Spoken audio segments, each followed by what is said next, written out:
La Turquie réunie en sommet avec les dirigeants de l'Union européenne, cela n'était plus arrivé depuis 11 ans. Alors le Premier ministre turc savoure le moment, car en une journée, il vient d'obtenir une aide financière de 3 milliards d'euros pour les réfugiés, la relance du processus d'adhésion à l'Union et un engagement sur la libéralisation des visas. Nous avons redynamisé le processus d'adhésion. Nous sommes d'accord sur une stratégie intégrée contre toute instabilité dans le voisinage de l'Europe et aussi pour travailler côte à côte sur la crise des réfugiés. Concrètement, la Turquie s'engage à mieux contrôler les flux de migrants. En échange, elle recevra une aide financière.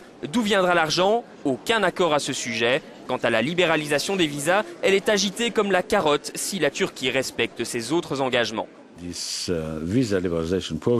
Le processus de libéralisation des visas est un processus auquel nous accordons une grande importance. Il y a un lien direct entre l'accord sur la réadmission et la libéralisation des visas et on va suivre tout ça de près.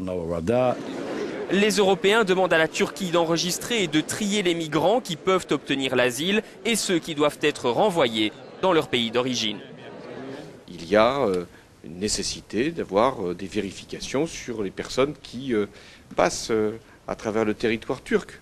Et nous savons qu'il y a des combattants étrangers qui ont cette intention et qui utilisent cet itinéraire. Et puis d'autre part, il y a aussi des terroristes qui pourraient s'infiltrer. On l'a vu, y compris dans les attentats de Paris. Donc à partir de là, il est très important qu'il puisse y avoir cette coopération entre l'Europe et la Turquie. Mais cet accord n'efface pas les critiques en matière de liberté d'expression, ni la nécessité d'aboutir à un accord sur le statut de Chypre.